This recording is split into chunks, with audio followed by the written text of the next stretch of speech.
ప్రభునందు ప్రియమైన సహోదరి సహోదరులకు యేసుక్రీస్తు నామమున నిరీక్షణ గడియల ద్వారా మీకు శుభవర్ణాలు తెలియజేస్తున్నాను. ఈ సమయంలో దేవుని పరిశుద్ధ లేఖన భాగం నుండి దేవుని పునరుద్ధానంను గూర్చి కొన్ని విషయాలు మీతో మాట్లాడాలని నేను మీ ముందు నిలబడి ఉన్నాను. ప్రియులారా, గమనించాలి, దేవుడు ఈ లోకానికి వచ్చి తన కుమారుని పంపించి ఆయన మన సర్వ మానవాళి పాపమనే పరిహారార్థమై ఆయన ప్రాణాన్ని రక్తాన్ని క్రయధనంగా పెట్టి ఆయన శిలువ మరణం పొంది సమాధి చేయబడి మూడవ దినాన పునరుద్ధారుడై లేచాడు అన్న సత్యం మనం చూస్తున్నాం. లోకంలో ఎంతో మంది మహామహుల యొక్క సమాధులున్నాయి. ఆ సమాధులన్నిటిలోనూ కూడా వారి ఎముకలు, దానికి సంబంధించిన కొన్ని పరిస్థితులు సమాధుల్లో మూయబడి ఉన్నాయి. కానీ యేసు సమాధి మాత్రం ఖాళీగా ఉంది అని ఇశ్రాయేలు సందర్శకులు అనేక మంది మనం చెప్పగా మనం విన్నాం. అంతేకాదు, పరిశుద్ధ లేఖన భాగము నుండి మనం పరిశీలించినట్లయితే ఆయన పునరుద్ధారుడై లేచాడన్న సత్యాన్ని కూడా మనము నమ్మక తప్పదు. ఎందుచేతనంటే పరిశుద్ధ గ్రంథంలో ఉన్నది ఒక సున్నైనను పుల్లైనను పోవడానికి వీలు లేదు అని ఉంది. పరిశుద్ధ లేఖనంలో ఉన్న ప్రతి మాట అది అంగీకార యోగ్యమైనది కూడా అని కూడా మన పరిశుద్ధ లేఖనాల్లో మనం చూస్తున్నాం. ఆయన పునరుద్ధారుడు కాకపోతే క్రైస్తవ లోకానికి విమోచన అనేది లేదు. కనుక ప్రతి సమాధిలోనూ కూడా అవశేషాలు మిగిల్చబడి ఉన్నాయి. కానీ యేసు సమాధి మాత్రం ఖాళీ సమాధిగా ఉన్నట్లుగా లేఖన భాగాలు ఉద్ఘాటించి చెప్తున్నాయి. ఈ పరిశుద్ధ గ్రంథం నుండి ఒక మాట మీకు చూపించాలని నేను ఆశపడుతున్నాను. యోహాను సువార్త 11వ అధ్యాయం 25వ వచనంలో ఈ విధముగా ఉంది: పునరుద్ధానమును జీవమును నేనే, నాయందు విశ్వాసముంచువాడు చనిపోయినను బ్రతుకును. ప్రార్థన. జీవము గల మా దేవ, ప్రేమ కలిగిన మా యేసయ్య, నీకు వందనాలు, స్తోత్రాలు. నీ ప్రేమను బట్టి, నీ పునరుద్ధానమును గూర్చి అయోగ్యురాలు నిన్న నేను నీ మాటలు వివరించడానికి నా జ్ఞానము చాలదు గాని నీవే నీ జ్ఞానమిచ్చి ఈ కొద్ది మాటలు వివరించడానికి నీ కార్యము చేయమని వినుచున్న ప్రతి వారికి కూడా ఈ పునరుద్ధానము యొక్క శక్తి ఆవరింపబడ్డానికి, దీన్ని నమ్మడానికి వారి యోగ్యమైన మనసు కలిగిన వారిగా ఉండడానికి నీ కార్యము చేయమని యేసు నామమున అడుగుచున్నాను తండ్రి, ఆమేన్. ప్రియులారా, ఇక్కడ పునరుద్ధానమును జీవమును నేనే, నాయందు విశ్వాసం ఉంచిన వాడు చనిపోయినను బ్రతుకును. అంటే యేసు ఇక్కడ ఏం చెప్తున్నాడో తెలుసా? పునరుద్ధానము నేనే, దానిలోంచి ఉద్భవించిన జీవాన్ని కూడా నేనే. అయితే దీనివల్ల మానవులకు ఉపయోగం ఏంటయ్యా అంటే, మానవుడు చనిపోయినా తిరిగి మరలా బ్రతుకుతాడు. ఆయన యేసు ఈ లోకానికి రాక ముందుగానే తన భక్తుల ద్వారా కూడా ఆయన పునరుద్ధారమును గూర్చి కొన్ని సందర్భాలు, కొన్ని లేఖనాలు, కొన్ని ప్రవచనాలు మనకి బయలుపరచబడి ఉన్నాయి. యోబు గ్రంథము 19వ అధ్యాయం 25వ వచనం అంటాడు: నా విమోచకుడు సజీవుడనియు తరువాత ఆయన భూమి మీద నిలుచుననియు నేను ఎరుగుదును. యోబు గ్రంథకర్త నా విమోచకుడు, నన్ను విమోచించినవాడు, నా పాప శాపము నుండి శ్రమ నుంచి విమోచించినవాడు. ఆయన నిర్జీవుడు కాదు, ఆయన సజీవుడనియు తరువాత ఆయన భూమి మీద నిలుచుననియు. అంటే ఆయన స్థిరముగా నిలిచే ఒక దైవక శక్తి. అంతేకాదు, యోషే గ్రంథకర్త ఒక మాట అంటాడు. యోషే గ్రంథము 13వ అధ్యాయము 14వ వచనం ఈ విధంగా ఉంది: అయినను పాతాళ వశములో నుండి నేను వారిని విమోచింతును, మృత్యువు నుండి నేను వారిని రక్షింతును. ఓ మరణమా, నీ విజయం ఎక్కడా? ఓ మరణమా, నీ ముళ్ళు ఎక్కడా? దేవుడు ఎందుకని యేసు ఈ లోకానికి వచ్చి మృత్యుంజయుడై లేచాడయ్యా అని చూసినట్లయితే, మరణాన్ని కూడా పాతాళ వశములో నుంచి మనల్ని ఆయన విమోచించడం కోసం, మృత్యువు నుండి మనల్ని రక్షించడం కోసం ఆయన ఈ లోకానికి వచ్చి మరణము ద్వారా, ఆయన మరణము ద్వారా మనకి గొప్ప విజయాన్ని అనుగ్రహించాడు. ఆయన సవాలు చేసి మాట్లాడుతున్నాడు. ఏంటో తెలుసా? ఓ మరణమా, నీ విజయం ఎక్కడా? ఓ మరణమా, నీ ముళ్ళు ఎక్కడా? ఏది నీ విజయం? మరణాన్ని నేను ఓడించాను, నీకు ఓటమే కానీ నీకు విజయం అనేది లేదు. ఎక్కడుందో నాకు చూపించు అని ప్రశ్నిస్తున్నాడు ఆయన. ఓ మరణమా, నీ ముళ్ళు ఎక్కడా? నీ ముళ్ళును నువ్వు చూపించే శక్తి గాని సామర్థ్యం గాని నీకు లేదు. ఎందుకో తెలుసా? నేను మృత్యుంజయుడిని ఎందుకు లేచానో తెలుసా? పాతాళ వశములో నుండి, అంతేకాదు మృత్యువు నుండి నేను నా ప్రజల్ని విమోచిస్తాను అన్నాడు. ఇంత గొప్ప అద్భుతమైనటువంటి మాట మనకి కావాలి. మనకి తెలుసు, మనము చనిపోయిన తర్వాత మనము చేసిన పుణ్యకార్యాలను బట్టి, పాపకార్యాలను బట్టి మనకి మన జన్మ ఉంటుందని ఇక్కడ పరిశుద్ధ లేఖనం చెప్పట్లేదు. గాని మనం చనిపోయిన తర్వాత పాతాళములో నుంచి మనం విమోచించబడాలి. నిత్య పరలోకానికి మనం వారసత్వం కావాలి. అందుకనే మన ముందున్నవి రెండు మార్గాలు. ఒకటి పాతాళ మార్గం లేక నరక మార్గం, రెండవది జీవ మార్గం లేక పరలోకం. ఈ రెండు మార్గాల్లోనూ ఏ మార్గంలోనికి మనం వెళ్లాలన్నది మన ఆయుష్ ఉండగా, మన బలం ఉండగా, మన శక్తి ఉండగా మనము నిర్ణయించుకోవాలి. దానికంటే ముందుగా మనం ఆలోచించాల్సిన విషయం ఏంటో తెలుసా? యేసు మన కొరకు మన పాపాల్ని జయించాడని, మన పాపపు మరణాన్ని జయించాడని, పాతాళ వశములో నుండి మనల్ని అగ్నిలో నుంచి లాగినట్లుగా బయటికి లాగి మనల్ని విమోచించాడని మనము విశ్వసించాలి. ఈ విశ్వాసం నీకు ఉండగలిగితే నువ్వు చనిపోయినా తిరిగి మళ్ళా బ్రతుకుతావు. కనుక దేవుని సన్నిధిలో ఇంత బృహత్తరమైన ప్రణాళిక చేయడం కోసం ఆయన పునరుద్ధానుడై, సజీవుడై, మృత్యుంజయుడై లేచాడన్న వార్త మన పరిశుద్ధ లేఖనం ద్వారా మనం చూస్తున్నాం. దాన్ని విశ్వసించాలి, గమనించాలి. యేసుని సమాధి చేసిన తర్వాత ఇంకా సమాధి చేయబడినటువంటి యేసు యొక్క మృతదేహానికి మేము సుగంధ ద్రవ్యాలు పుయ్యాలి అని కొంతమంది స్త్రీలు ఏం చేశారో తెలుసా? వారు సుగంధ ద్రవ్యాలు సిద్ధపరచుకుని ఎప్పుడు తెల్లవారుతుందో అని ఎదురు చూశారు. ఎందుచేత? మేము పెందల కడే వెళ్లిపోయి యేసు యొక్క దేహానికి మేము ఈ సుగంధ ద్రవ్యాలు పుయ్యాలనే ఆతృత, యేసును చూడాలనే ఆతృత, మేమే ముందుగా ఆయన సిద్ధపరచాలని ఆతృత. ఆయన చనిపోయిన రోజున సందర్భాలన్నీ కూడా వాళ్ళు చూశారు గనక వాళ్ళ హృదయం రాత్రంతా నిద్రపట్టలేదు. వాళ్ళకి ఎప్పుడు తెల్లవారి వెళ్ళి యేసుని మేము చూస్తామా అనే ఆలోచనతో వారేం చేశారో తెలుసా? సమాధి దగ్గరికి వచ్చారు అని మనం చూస్తున్నాం. అంతేకాదు, వాళ్ళు వచ్చి చూసేటప్పుడు జరిగిన సందర్భం ఏంటో తెలుసా? వాళ్ళు చూసేసరికి రాయ పొర్లించబడి ఉన్నది. రాయ పొర్లించబడి ఉండడమే కాదు, అక్కడ ఒక స్వరం వాళ్ళకి వినపడుతుంది. ఏంటో తెలుసా? ఆయన ఇక్కడ లేడు, తాను చెప్పినట్లే ఆయన లేచి ఉన్నాడు, రండి ప్రభువు పండుకున్న స్థలం చూద్దురు గాని అంటాడు. ఎంత గొప్ప విషయం అండి! ఈ సృష్టిలో, ఈ ప్రపంచంలో ఏ ఒక్క వ్యక్తి సమాధి కూడా ఖాళీగా లేదు. యేసు సమాధి గురించి అక్కడ వార్త ఏంటో తెలుసా? ఆయన ఇక్కడ లేడు, ఆయన లేచి ఉన్నాడు. ఆయన చెప్పినట్లే చేశాడు, లేఖనాల్లో చెప్పినట్లే ఆయన చేశాడు. ఆయన నోటి గుండా చెప్పినట్టే, వాగ్దానం చేసినట్లే ఆయన మృత్యుంజయుడై లేచాడు. కావాలంటే రండి, ఆయన పండుకున్న ఖాళీ స్థలాన్ని మీరు చూడండి అంటున్నారు. నా ప్రియమైన సహోదరి సహోదరుడా, ఈ ధన్యత నీకుందా? ఈరోజు చనిపోయిన వారి సమాధుల దగ్గరికి వారి మీద ఉన్న ప్రేమ వాత్సల్యాన్ని బట్టి చాలా మంది వెళ్తారు. వారి మీద ఉన్న గౌరవాన్ని బట్టి వారిని ఆ రీతిగా పూలతోనూ క్యాండిల్స్ తోనూ అలంకరించి సంతోషపడుతూ ఉంటారు. అయితే నీవు నీ కొరకు ప్రాణం పెట్టి నిన్ను పాతాళ వశంలో నుంచి వేరు చేసినటువంటి దేవుని చూడడానికి నువ్వు ఆతృత పడుతున్నావా? అందుకని అంటాడు, వాళ్ళు పెందల కడే వెళ్లారు.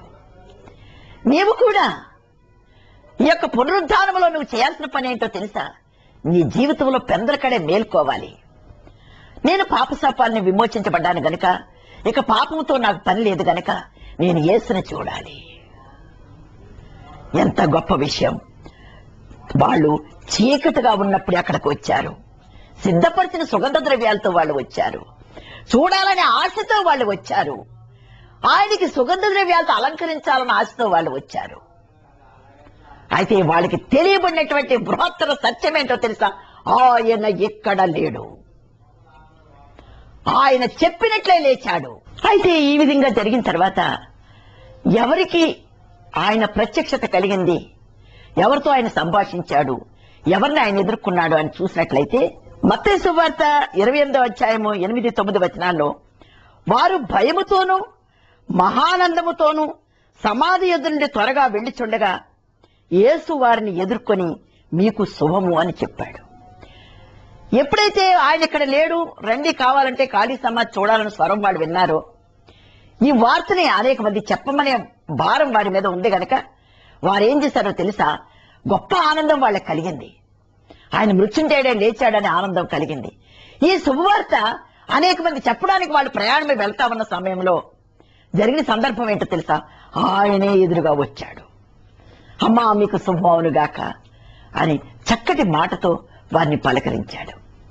ప్రియులారా, గమనించాలి, యేసు వార్త నువ్వు చెప్పడానికి కనుక బయలుదేరితే, యేసు పునరుద్ధారుడైన దేవుడని అనేక మందికి నువ్వు పరిచయం చేసే సమయం నీకు వస్తే, నువ్వు ఆనందంతో ఆయన వార్త చెప్పడానికి నువ్వు వెళ్తే, ఈరోజు ఆ యేసే నీకు ఒక శుభవచనం చెప్పబోతున్నాడు. నీ జీవితంలో శుభకార్యం జరగబోతుంది.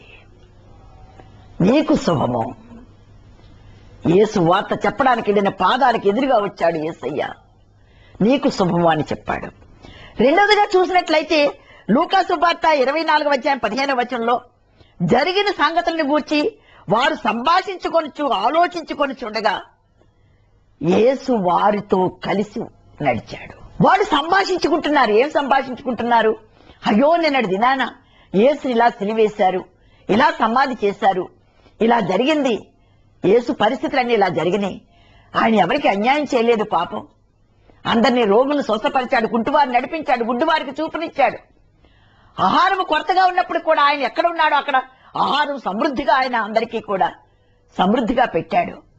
ఇన్ని కార్యాలు చేసిన యేసయ్యని ఆయన సిలివేసినప్పుడు కూడా ఒక్కరిని కూడా ఆయన నిందించలేదు. వీరేం చేస్తున్నారో వీరిని క్షమించమని అన్నాడు.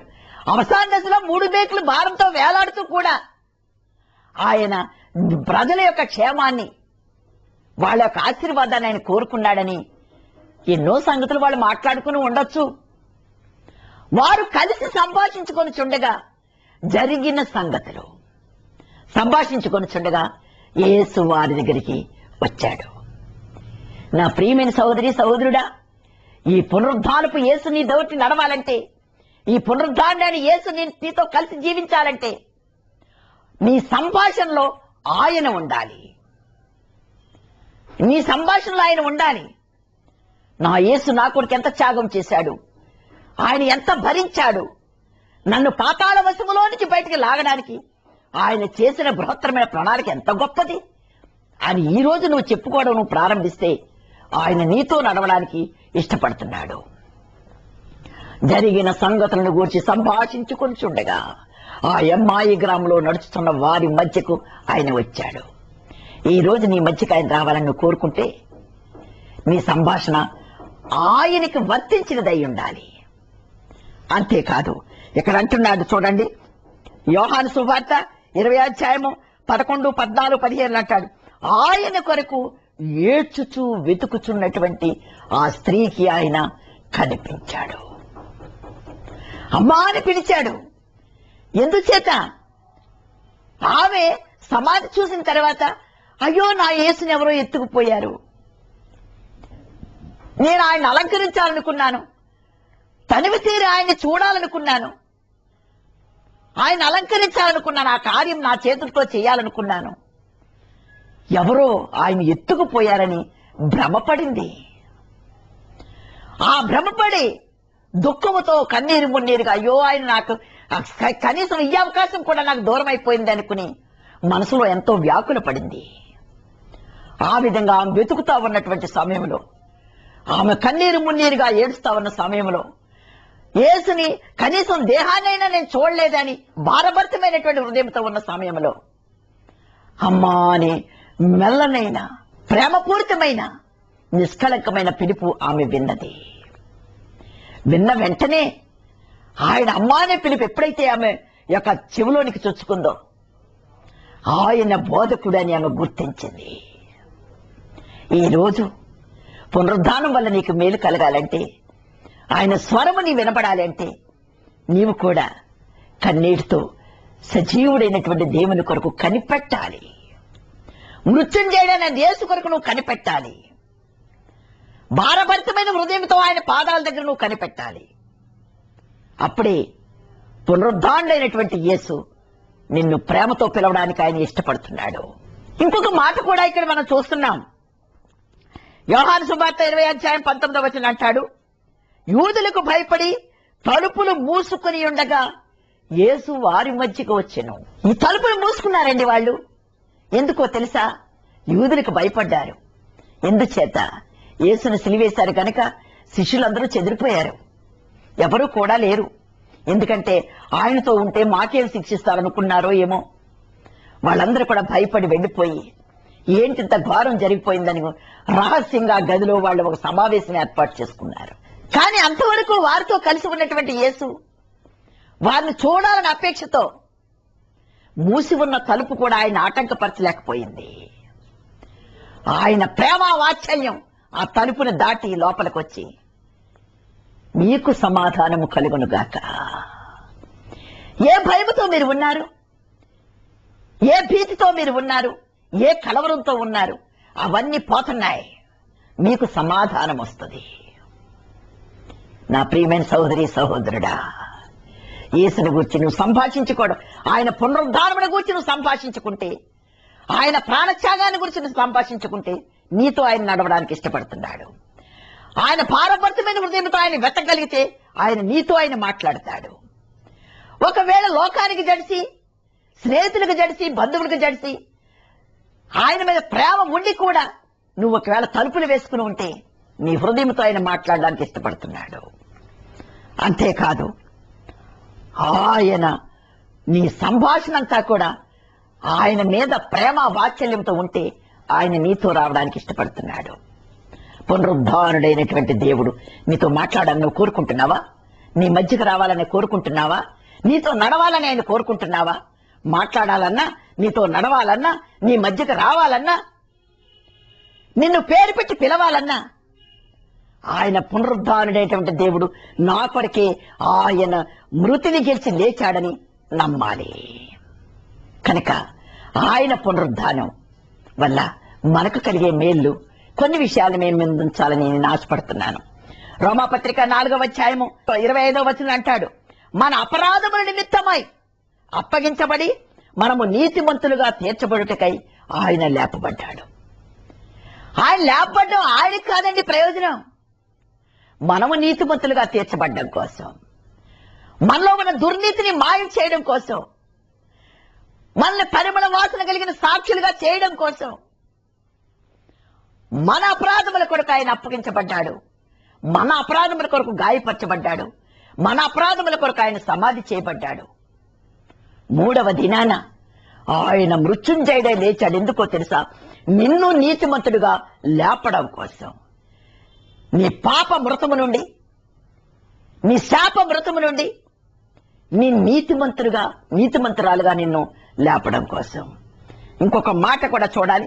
1 పేతురు పత్రిక 3:21 అంటాడు, యేసు క్రీస్తు పునరుత్థాన మూలముగా దేవుని విషయమై నిర్మలమైన మనస్సాక్షినిచ్చు ప్రత్యుత్తరమే. నిర్మలమైన మనస్సాక్షినిచ్చు ప్రత్యుత్తరమే. ఇంకో చిన్న సందర్భం, ఆయన పరలోకమునకు వెళ్లి దూతలు, అధికారులు, శక్తుల మీద అధికారము పొందినవాడాయను. ఎంత గొప్ప విషయం అండి. నిర్మలమైన మనస్సాక్షికినిచ్చు ప్రత్యుత్తరమే. క్రీస్తు పునరుద్ధానుడైన మూలముగానే మనకొక నిర్మలమైన మనస్సాక్షి మన వశీకరణలోనికి వస్తుంది. మన మనస్సాక్షిలో ఒక నిర్మలత్వమైన పరిమళం వెదజల్లుతుంది. మన మనసు నిర్మలత్వమైనటువంటి మనస్సాక్షిగా మార్చబడుతుంది. యేసు ఎందుకు పునరుద్ధానుడై లేచాడు తెలుసా? ఇక్కడ దూతల మీద, అధికారుల మీద, శక్తుల మీద అధికారం పొందుకోవడానికి. ఎందుకో తెలుసా? దూతల్ని, అధికారుల్ని, శక్తుల్ని ఆయన వశంలో ఉంచుకుంటే వాటి ద్వారా నీకు ఉపకారం చేయడానికి. దుష్ట శక్తులు నిన్ను ఆవరిస్తున్నాయా? దూత కోలాహలం వచ్చి నిన్ను ఆదుకుంటది. లోక అధికారం నిన్ను తృణీకరిస్తుందా? ఆయన అధికారం నిన్ను హెచ్చిస్తుంది. లోక శక్తుల చేత నువ్వు పీడించబడుతున్నావా? నిన్ను జయ జీవితం ఇవ్వడానికి అది ఇష్టపడుతుంది. వాటిని వసూలు చేసుకోవడానికే మన మనస్సాక్షిని నిర్మలము చేసి ఆయన పరలోకానికి వెళ్ళి దూతల మీద, అధికారుల మీద, శక్తుల మీద అధికారం పొందినవాడు ఆయన. నా ప్రియమైన సహోదరి సహోదరుడా, యేసు పునరుద్ధానం వల్ల నీకు ఎన్ని మేల్లో ఒక్కసారి ఆలోచించు. ఇంకొక మాట కూడా అంటాడు, కొలసీ పత్రిక 3వ అధ్యాయం 1వ వచనంలో అంటాడు, మీరు క్రీస్తుతో కూడా లేపబడిన వారైతే పైనున్న వాటినే వెదుకుడి, అక్కడ క్రీస్తు దేవుని కుడిపార్శ్వమున కూర్చుండి ఉన్నాడు. ఇక్కడ ఏమంటున్నాడు తెలుసా? మీరు క్రీస్తుతో కూడా లేపబడిన వారైతే పైనున్న వాటినే వెదుకుడి. నిజంగా నీ మనస్సాక్షి శుద్ధైపోయి నువ్వు నీతిమంతుడిగా లేపబడినట్లయితే పైనున్న వాటి మీదే నీ అపేక్ష, ఆకాంక్ష. అంతేకాదు ఇంకో మాట ఏమన్నాడు తెలుసా? అక్కడ దేవుని కుడిపార్శ్వమున కూర్చుండి ఉన్నాడు. నిన్ను కూడా ఆయన ఉన్న స్థలంలో కూర్చోబెట్టడానికి ఆయన ఇష్టపడుతున్నాడు. దేవునికి స్తోత్రం. పైనున్న వాటి మీదే గాని భూ సంబంధమైన వాటి మీద మనస్సు పెట్టుకొనకుడి. మీ జీవముతో కూడా దేవుని యందు దాచబడి ఉన్నది. ఏలయనగా మీరు మృతి పొందితిరి, మీ జీవము క్రీస్తుతో కూడా దేవుని యందు దాచబడి ఉన్నది. మన పాప విషయమే మృతి పొందిన మన జీవం క్రీస్తులో దాచబడి ఉన్నది. మనము జీవమై ఉన్న క్రీస్తు ప్రత్యక్షమైనప్పుడు మీరును ఆయనతో కూడా మహిమయందు ప్రత్యక్షపరచబడుదురు. దేవునికి స్తోత్రం. ప్రియులారా, ఎంత గొప్ప ఆధిక్యత మనకివ్వడానికి ఆయన ఇష్టపడుతున్నాడు. ఇంకో మాట అంటాడు, లోకాసు వార్త 20:36 అంటాడు, పునరుద్ధానము పాలివారై ఉండి దేవదూతలను దేవుని కుమారులైందురు, వారిక చావని చావరు. ఎంత గొప్ప విషయం అండి. ఇక్కడ అంటున్నాడు, పునరుద్ధానములో పాలివారై ఉండి దేవదూత సమానులు, దేవుని కుమారులు. ఎంత గొప్ప ఆధిక్యత అండి మనకి. ఆయన కుమారులుగా ఉండడం కంటే ఆధిక్యత ఏముంది? దేవదూతలను పోలినటువంటి ఆ యొక్క ముఖ వచ్చస్సు, తేజస్సు కలిగిన వచ్చస్సు మనము కలిగి ఉంటాం. అందుకని అంటాడు, ప్రకటన 26లో అంటాడు, మొదటి పునరుద్ధానంలో పాలిగలవారు ధన్యులన్నీ పరిశుద్ధులైందురు, ఇట్టి వారి మీద రెండవ మరణమునకు అధికారము లేదు. కనుక ఈ ప్రకటన గ్రంథంలో మాట మనం గమనిస్తే పునరుద్ధానంలో పాలివారము మనం కావాలి. అంటే పునరుద్ధానంలో పాలివారం కావాలంటే ఇదేదో రిజిస్ట్రేషన్ చేసుకునే ఇల్లు కాదు, లేకపోతే ఆస్తి కాదు.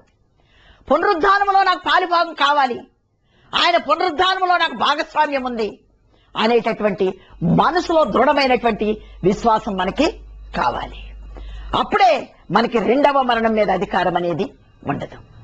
గమనించండి, ఆయన లేచిన తర్వాత సమాధి తెరవబడింది. ఇంకొక మాట కూడా అంటాడు, లూకాసు వార్త 24:31 అంటాడు, ఆయన కొంతమంది కనిపించి రొట్టె విరిచి వారికి పెట్టాడు. పెట్టినప్పుడు ఎప్పుడైతే రొట్టె వారు తిన్నారో వెంటనే వారి కన్నులు తెరవబడ్డాయి. వారు యేసుని గుర్తుపట్టగలిగారు. అంటే దీని అర్థం ఏంటి? పునరుద్ధానములో సమాధి తెరవబడింది అంటే మన పాపపు సమాధి తెరవబడాలి. అంతేకాదు మన కన్నులు తెరవబడాలి. అంతవరకు మనం మూసుకున్నటువంటి కన్నులు, దేవుని ప్రత్యక్షత చూడలేనటువంటి కన్నులు, దేవుని గుర్తుపట్టలేని కన్నులు తెరవబడ్డాయి. అక్కడ మన కన్నులు కూడా తెరవబడి ఆయన్ని గుర్తుపట్టాలి. మనస్సు తెరవబడింది. గమనించండి, లూకాసు వార్త 24:15 అంటాడు, లేఖనము గ్రహించినట్లు ఆయన వారి మనసులను తెరవజేసెను. కనుక మన మనసు కూడా తెరవబడాలి. ఇంకా చెప్పుకుంటే అపోస్తలుల కార్యాలు 14:27 అంటాడు, విశ్వాసము తెరవబడాలి, సువార్త తెరవబడాలి. మనస్సు సమాధి తెరవబడింది, మనసు తెరవబడాలి, కన్నులు తెరవబడాలి, సువార్త తెరవబడాలి, విశ్వాసం తెరవబడాలి. ఆయన పునరుత్థానములో ఈ మేలు మనకి కావాలి. అంతేకాదు ఆయన మృత్యుంజయుడై లేచిన కారణాన్ని బట్టి రక్షణ అనేది మనకి అనుగ్రహించబడింది. గమనించాలి, రోమాపత్రిక 10వ అధ్యాయము 9వ వచనం అంటాడు, యేసు ప్రభువుని నోటితో ఒప్పుకొని దేవుడు మృతులలో నుండి ఆయన లేపునని హృదయమునందు విశ్వసించిన ఎడల నీవు రక్షించబడదు. రక్షించబడ్డం అంటే పాపశాపం నుంచి మనం రక్షించబడతాం, మృత్యువు నుండి మనం రక్షించబడతాం, పాతాళ వశములో నుండి మనం రక్షించబడతాం. అంతేకాదు మనము నీతిమంతులుగా తీర్చబడతాం. ఇంతవరకు చెప్పిన విషయాలు ఇవన్నీ కూడా. కనుక మనం రక్షించబడి నీతిమంతులుగా తీర్చబడి ఆయన పునరుద్ధానంలో మన పాలిభాగస్థులమైతే దేవుడు మన కొరకు అద్భుత ఆశ్చర్య విడుదల కార్యాలు. క్రైస్తవులకున్న ఏకైక నిరీక్షణ ఏంటో తెలుసా? ఆయన సమాధి ఖాళీగా ఉంది. ఈ సృష్టిలో ఏ ఒక్క సమాధి ఖాళీగా లేదు. ఆయన సమాధి ఖాళీగా ఉంది. అందుచేతనే మనకి పునరుద్ధానపు ఆశీర్వాదాలు మన వశములో ఉన్నాయి. రెండవ మరణమునకు మన మీద అధికారం లేదు. ఆయన కుమారులుగా కుమార్తెలుగా ఉండే హక్కు అర్హత మనం పొందుకున్నాం. కనుక మన కన్నులు తెరవబడాలి, మన మనసు తెరవబడాలి. ఈరోజు మన హృదయం తెరవబడాలి, మన విశ్వాసం తెరవబడాలి. అంతేకాదు ఇంకొక మాట, సువార్త కొరకు కూడా మన హృదయం తెరవబడాలి. ఈ కార్యక్రమాలన్నీ కూడా ఆయన అన్నాడు తెలుసా? నేనే పునరుద్ధానమును జీవమును. ఈ విధంగా చెప్పగలిగిన వారు ఇంకెవరూ లేరని చెప్పడానికి పరిశుద్ధ గ్రంథమే సాక్ష్యం. కనుక పునరుద్ధానములో నువ్వు పాలిభాగస్తులుగా ఉండాలని కోరుకుంటే, పునరుద్ధానపు యొక్క ఆశీర్వాదాలు నాకు కావాలని కోరుకుంటే, పునరుద్ధారుడైన యేసు ద్వారా నేను పరలోక ద్వారాల మధ్యకు నేను ప్రవేశించాలని నువ్వు కోరుకుంటే, నీ కొరకు పరలోకం తెరవబడి ఉంది. ఎందుకో తెలుసా? నీవు కూడా ఆ మార్గములో అక్కడికి ప్రవేశించడానికి. ఎందుకు? ఆయన చెప్తున్నాడు, నేనే మార్గం, నేనే సత్యం, నేనే జీవం. నా ద్వారా తప్ప ఎవడు తండ్రి యొద్దకు రాలేడు. మనసులో ఎన్నో ఆలోచనలు పెట్టుకుని యేసు దేవుడా, క్రీస్తు దేవుడా అని ఆలోచించడం కాదు. క్రీస్తు ద్వారా మాత్రమే మనం పరలోక రాజ్యంలో ప్రవేశిస్తున్నాం. బైబిల్లో ఉన్న మాట ఏ మాట కూడా నిరర్థకము కానేరదు. కనుక ఈ మాటలు వింటున్నటువంటి మీరు పునరుద్ధానుడైన యేసుని నువ్వు నమ్మగలిగితే పునరుద్ధానంలో నీకు పాలుభాగం వస్తుంది. నువ్వు కుమారుడుగా కుమార్తెగా ఉంటావు, నీతిమంతులుగా తీర్చబడతావు. రెండవ మరణానికి నీకు చోటు లేదు. నీవు కూడా పునరుద్ధానుడైన యేసుతో నీ యొక్క జీవితాంతము కూడా ఎంతో సంతోషంగా ఆనందంగా పరలోక రాజ్య ద్వారాల మధ్యన నువ్వు ప్రవేశిస్తావు. ఆయన పరలోక ద్వారాలు తెరవడం కోసమే మృత్యుంజయుడై లేచి మనకు కూడా పరలోక ప్రవేశాన్ని అనుగ్రహించాడు ఆయన. కనుక పాతాళ వశములో నుంచి పరలోక ద్వారము లోపలికి నువ్వు ప్రవేశించాలంటే ఆయన మృత్యుంజయుడై లేచాడని నువ్వు సజీవుడిగా ఉండగా నువ్వు హృదయమందు విశ్వసించినట్లయితే పునరుద్ధారనేటువంటి దేవుడు ఈ రోజే నిన్ను ఆహ్వానిస్తున్నాడు. ఆయన పరలోకంలో నువ్వు ప్రవేశించి నిత్యానందము, నిత్య సంతోషం పొందాలని ఆయన కోరుకుంటున్నారు. ఈ కొద్ది మాటలు వినుచున్న మీకు అందరికీ కూడా ఆశీర్వాదము, మేలు అనుగ్రహించబడాలని ప్రభు పేట కోరుకుంటున్నాను. మీకేమైనా అవసరాలుంటే, మీకేమైనా ఆలోచనలో ఒకవేళ సమస్యలుంటే మాకు తెలియజేయండి. మేము కూడా మీ కొరకు ప్రార్థించడానికి మాకు అవకాశం ఇవ్వండి. మేము కూడా ప్రార్థన చేస్తాం. అంతే తప్ప మీరు ఈ యొక్క వాక్యం యొక్క స్పందన మాకు తెలియజేస్తే మేము కూడా ప్రభువును స్తుతిస్తాం. కనుక ఈ రోజే మాకు ఈ వార్త, మాకు ఈ సంతోషమైన వార్త మాకు తెలియజేయాలని ప్రభు పేట కోరుకుంటూ నా మాటలు ముగిస్తున్నాను. ఈ మాటల్ని దేవుడు మీ వెనుకళ్ళు ఆశీర్వదించి దీవించునుగాక. ఆమేన్. జీవం గల మా దేవ, ప్రేమ కలిగిన మా యేసయ్యా, నీకు వందనాలు, స్తోత్రాలు. నీ అపారమైన ప్రేమను బట్టి, కృపను బట్టి, పునరుద్ధానమును జీవమును నేనే అన్నావు ప్రభువా. నీ పునరుద్ధానములో ఉన్నటువంటి ఆశీర్వాదాలు మేము పొందుకోవడానికి ఏ విధమైన సిద్ధపాటు కావాలో, ఏ విధమైన విశ్వాసం కావాలో మాతో మాట్లాడావు. ఆ ఆశీర్వాదాల మేళ్లు ఇక్కడ కూడిన బిడ్డలందరికీ అనుగ్రహించండి. ఇక్కడ కూడిన బిడ్డల్లో నా ప్రభువా దేవ, సమస్యలుంటే, ఇబ్బందులుంటే, ఇరుకులుంటే, అనారోగ్యాలు ఉంటే ఇప్పుడే వారిని ముట్టి స్వస్థపరచండి రాజా. వారి సమస్యలకు విడుదల దయచేయండి ప్రభువా. వాళ్ళ ఆలోచనలు సఫలపరచండి రాజా. నీకు వందనాలు. ఎంతో మంది బిడ్డలు పరీక్షలు రాయబోతున్నారు ప్రభువా. వారి పరీక్షల్లో గొప్ప విజయాన్ని దయచేయండి ఆయన. రాసిన బిడ్డలు ఎంతో మంది చూస్తున్నారు ప్రభువా. వారు రాసిన పరీక్షల్లో గొప్ప విజయాన్ని దయచేయండి. వారి భవిష్యత్ అంతటి నీ అధికారానికి నా ప్రభు నాయన, నీ అధికారంలో ఉంచి నా ప్రభు గొప్ప విజయాన్ని దయచేయండి. ఆశీర్వదించి దీవించండి. నీకు ప్రభు వర్ధిల్ల చేయండి. ఈ సమయం మందు వినుచున్న ప్రతి బిడ్డను, వారి కుటుంబాల్లో నీ మెండైన ఆశీర్వాదాలు కుమ్మరించమని యేసు నామమున అడుగుచున్నాను తండ్రి. ఆమేన్.